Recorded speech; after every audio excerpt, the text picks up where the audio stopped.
এই মুহূর্তে সবথেকে বড় খবর, সন্দীপ ঘোষকে গ্রেফতার করলো CBI. I repeat, Sandip Ghosh গ্রেফতার, সন্দীপ ঘোষকে গ্রেফতার করলো সিবিআই। এর আগে বলেছিলাম রোজ সিজিও কমপ্লেক্সে যাওয়াটা প্রায় অভ্যেসে পরিণত করে নিয়েছেন। আজকে তাকে 15তম দিনে নিজাম প্যালেসে নিয়ে আসা হলো, দুজন সিবিআই অফিসার পাশে বসে। বিস্তারিত জেনে নেব আমার সহকর্মী অতনু হালদারের কাছ থেকে। অতনু, সিবিআই এর হাতে গ্রেফতার সন্দীপ ঘোষ, বিস্তারিত বলো। দেখো, একদমই সিবিআই সূত্রে যেটা জানা যাচ্ছে, অফিসিয়ালি এখনো জানানো হয়নি, কিন্তু সূত্র মারফত যেটা জানা যাচ্ছে, সন্দীপ ঘোষকে গ্রেফতার করেছে সিবিআই। দুর্নীতির মামলায় সিবিআই এর অ্যান্টি করাপশন ব্রাঞ্চ সন্দীপ ঘোষকে গ্রেফতার করেছে। তুমি জানো যে এই সন্দীপ ঘোষকে টানা সিবিআই নিজাম সিজিও কমপ্লেক্সে ডেকে ইন্টারোগেশন করছিল তরুণী চিকিৎসকের রেপ অ্যান্ড মার্ডার কেসে। এই নিয়ে আজকে 15তম দিন ছিল তাকে জিজ্ঞাসাবাদ করার। তারপর প্রত্যেক দিনই সন্দীপ ঘোষ আসতেন নিজে, আবার চলে যেতেন নিজে। কিন্তু আজকে হঠাৎই সন্ধ্যেবেলা সিজিও কমপ্লেক্স থেকে সন্দীপ ঘোষকে অ্যান্টি করাপশন ব্রাঞ্চের অফিসাররা পৌঁছে যান সিজিও কমপ্লেক্সে। একজন এসপি র্যাঙ্কের অফিসারও ছিলেন, এবং সেই এসপি র্যাঙ্কের অফিসার এবং অন্যান্য অ্যান্টি করাপশন ব্রাঞ্চের অফিসাররা তারা সিজিও কমপ্লেক্স থেকে সন্দীপ ঘোষকে গাড়িতে তুলে সোজা নিজাম প্যালেসে নিয়ে এসছেন, এবং নিজাম প্যালেসে নিয়ে এসে তাকে এই মুহূর্তে গ্রেপ্তারির যে প্রক্রিয়া, সেই প্রক্রিয়ার কাজ চলছে। তোমাকেই বলছি যে এই এই এই এই সন্দীপ ঘোষের বিরুদ্ধে তৎকালীন ডেপুটি সুপার আরজিকর হাসপাতালের আক্তার আলী, তিনি তার বিরুদ্ধে একাধিকবার অভিযোগ করেছিলেন দুর্নীতির, এবং শেষ পর্যন্ত কলকাতা হাইকোর্টের বিচারপতি রাজর্ষি বরদ্দাজের এজলাসে তিনি মামলা করেছিলেন যে কোনো কেন্দ্রীয় এজেন্সিকে যাতে এই মামলার তদন্তভার দেওয়া হয়, রাজ্যের তৈরি সিট যেন এই মামলার তদন্ত না করে। এবং সেই মতো বিচারপতি রাজর্ষি বরদ্দাজ সিবিআইকে এই মামলার তদন্তভার তুলে দেন, এবং তারপর তুমি জানো যে সিবিআই একটা প্রায় 15 জায়গায় দুর্নীতির মামলা। একদম অতনু, আমার সঙ্গে থাকো, আমি আবার তোমার কাছে আসবো। তার আগে লালবাজার অভিযান এই মুহূর্তে উত্তাল, স্লোগান উঠছে, সেখানে পৌঁছে গেছে এই খবর যে সন্দীপ ঘোষকে সিবিআই গ্রেফতার করেছে। আমার আরেক সহকর্মী কৃষ্ণেন্দু অধিকারী আছে। কৃষ্ণেন্দু, কি বলছেন জুনিয়র ডাক্তাররা যারা সিপির পদত্যাগের দাবিতে ওখানে ছিলেন? খবর পাচ্ছেন সন্দীপ ঘোষ বহুদিন ধরে যার বিরুদ্ধে অভিযোগ, দুর্নীতি স্পষ্ট অভিযোগ, কি বলছেন তারা?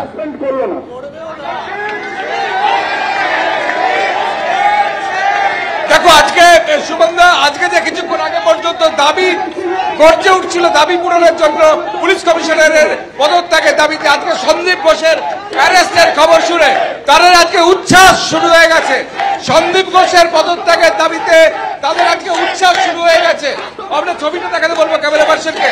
সন্দীপ যেভাবে সন্দীপ ঘোষের অ্যারেস্টের খবর এসে পৌঁছেছে, আমরা দেখতে পাচ্ছি কিভাবে কিভাবে কিভাবে এটা অন্য উদযাপন। সন্দীপ ঘোষ অ্যারেস্ট, এটাই আমাদের মরাল ভিক্টরি, এটাই আমাদের নৈতিক জয়। আমরা প্রথম দিন থেকে বলেছিলাম এই লোকটার নেক্সাসকে উপরে ফেলতে হবে, এই লোকটার এর পিছনে রয়েছে, আর্থিক তছরুপির জন্য তাকে ধরা হয়েছে। আমরা সব থেকে বড় খারাপ লাগার জায়গা যে কথাটা আমরা বলছি যে স্বাস্থ্য ভবন তাকে অপসারিত করতে পারলো না, কিন্তু সিবিআই করে দেখালো। তাই সিবিআই আরো অনুরোধ যে অ্যাকচুয়াল যারা খুনি, যারা অ্যাকচুয়াল দোষী, তাদেরকেও ঠিক এইভাবেই ধরে আনা হোক, তাদেরকে ঠিক এইভাবেই রাস্তায় নামিয়ে আনা হোক, এবং সেখানেই হবে আমাদের এই আন্দোলনের মোরাল ভিক্টরি। উচ্ছ্বাস আমাদের একটাই উচ্ছ্বাস না, আমাদের বাকিগুলো দায় পূরণ করতে হবে। এইদিকে দেখতে হবে কি শুধু সন্দীপ ঘোষ স্যারকে ধরে নিলে হবে না, বাকিদেরকে ধরতে হবে, বাকিদেরও আমাদের শাস্তি চাই। আর এখনো একটাই, আর কবে স্বাস্থ্য ভবন ওনার পদত্যাগ করবেন, আর কবে স্বাস্থ্য ভবন ওনাকে সাসপেন্ড করবেন, এটা আমাদের দাবি। কবে দেবেন এটা আমি দেখতে চাই। এখন সাসপেন্ড করা হবে কবে সন্দীপ ঘোষকে, সেই দাবি আবার নতুন করে উঠছে। আজকে যারা এখানে বিক্ষোভ দেখাচ্ছিলেন, যারা আজকে অবস্থানে বসেছিলেন, যারা একের পর এক অবস্থানে বসেছিলেন, আজকে তাদের দাবির একটা অন্য অংশ পূরণ হয়েছে, এবং তাতেই একটা উচ্ছ্বাসের ছবি আমরা দেখতে পাচ্ছি। সুমন্দা, যে দাবি তারা পুলিশ কমিশনারের যারা পদত্যাগের দাবি করছিলেন, তারাই আজকে সন্দীপ ঘোষের গ্রেফতারির খবরে উচ্ছ্বাসে ফেটে পড়ছে। ধন্যবাদ কৃষ্ণেন্দু। আমার আরেক সহকর্মী ঝিলাম করঞ্জাই প্রতিবাদী ডাক্তারবাবুদের সঙ্গেই আছে। দ্রুত একবার ঝিলাম, কি প্রতিক্রিয়া? সন্দীপ ঘোষকে গ্রেফতার করলো সিবিআই, কি প্রতিক্রিয়া জুনিয়র ডাক্তারদের? এই মুহূর্তে আমি দাঁড়িয়ে রয়েছি এখানে, ডাক্তাররা যারা জুনিয়র ডাক্তাররা রয়েছে, কি তারা দেখতে পাচ্ছ সুমনদা, তাদের উচ্ছ্বাস এবং তাদের বক্তব্য, তাদের সঙ্গে কথা বলবো। কি বলবেন? সন্দীপ ঘোষ গ্রেফতার হয়েছে, যেটা পুলিশ করতে পারে সেটা সিবিআই করতে পারে, আমরা খুশি তার জন্য। যেটা কলকাতা পুলিশ করতে পারেনি, এবং যেটা কলকাতা পুলিশ করতে পারেনি সিবিআই করেছে, তার জন্য আমরা অনেক খুশি। দেখতে পাচ্ছ, তাদের সঙ্গে কথা বলবো। আমরা সন্দীপ ঘোষ অ্যারেস্ট হয়েছে, কি বলবেন? দেখুন, সন্দীপ ঘোষ অ্যারেস্ট হয়েছে, কিন্তু এখনো স্বাস্থ্য ভবন থেকে তাকে সাসপেন্ড করা হয়নি। দ্বিতীয়ত, সন্দীপ ঘোষকে যেটা অ্যারেস্ট করা হয়েছে সেটা ফাইন্যান্সিয়াল কন্ডিশনের জন্য অ্যারেস্ট করা হয়েছে, নট যে রেপের সঙ্গে রিলেটেড। এখনো আমরা জানি না রেপের সঙ্গে রিলেটেড তার কতটা পদক্ষেপ আছে, কি হচ্ছে, এবং তার জন্য সন্দীপ ঘোষকে কিন্তু অ্যারেস্ট করা হয়নি। যতক্ষণ না দিদি যারা আসল দোষী তাদেরকে শাস্তি দেওয়া হচ্ছে, ততক্ষণ কিন্তু আমরা আমাদের দাবিতে অনড় থাকবো। আমরা আমাদের আন্দোলন চালিয়ে নিয়ে যাব। আন্দোলন চালিয়ে যাবেন। তবে তাদের যে উচ্ছ্বাস দেখতে পাচ্ছ সামনে, তাদের প্রত্যেকের বক্তব্য, কি বলবেন? সন্দীপ ঘোষ গ্রেপ্তার হয়েছে, যারা জুনিয়র ডাক্তার তাদের সঙ্গে কথা বলবো, তারা যে আনন্দ উচ্ছ্বাস, আপনি কি বলবেন? এখনো প্রটেস্ট শেষ হয়নি, আমাদের বিচার এখনো পাইনি, এটা এখনো বাকি আছে, অনেকক্ষণ আলোচনা বাকি আছে। একদম একদম একদম দ্রুত আমার আরেক প্রতিনিধি সন্দীপ সরকার রয়েছেন আমার সঙ্গে, জুনিয়র ডাক্তারবাবুরা তার সঙ্গেও আছে, কি বলছেন তারা? সন্দীপ অনিকেত আছে, অনিকেতকে নিচ্ছি। হ্যাঁ, ডক্টর অনিকেত মাহাতো এর আগে যুক্তিতক্ক অনুষ্ঠানে যিনি ছিলেন, হ্যাঁ, কি বলছেন তারা? সন্দীপ।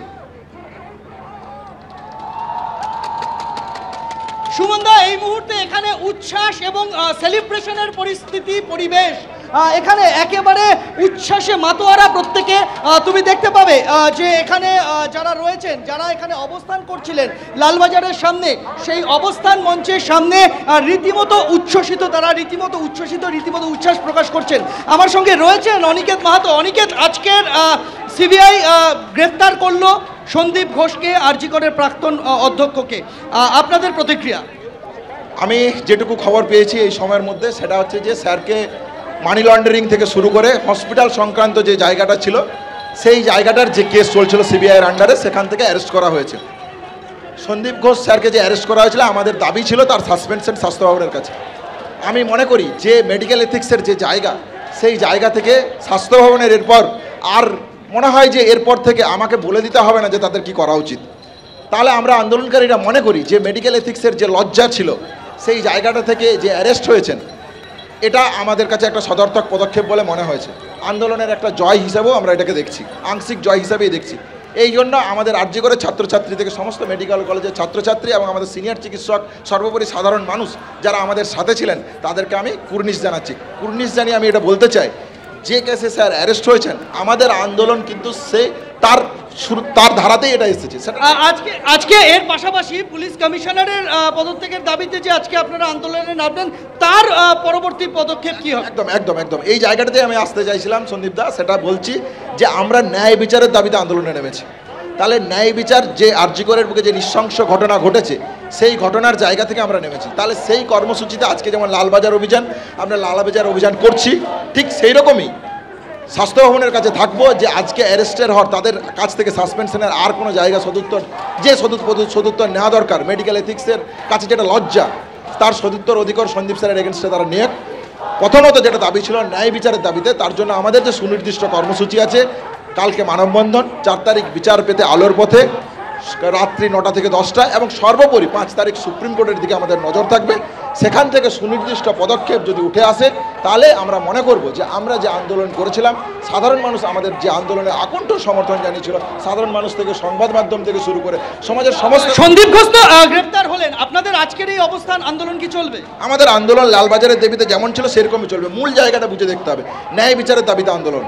কতক্ষণ চলবে আজকের এই অবস্থান?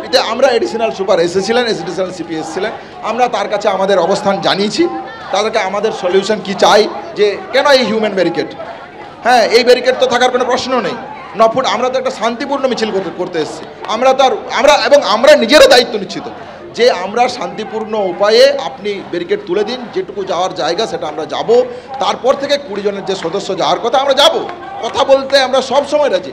আলোচনার সমস্ত স্তরের জন্য জুনিয়র ডাক্তারদের দিক থেকে সদর্থক ভূমিকা সবসময় নেওয়া হবে। সন্দীপ ঘোষ তো গ্রেপ্তার হলেন, কর্মবিরতি উঠবে না এই মুহূর্তে নয়, ন্যায় বিচারের দাবিতে আমাদের আন্দোলন।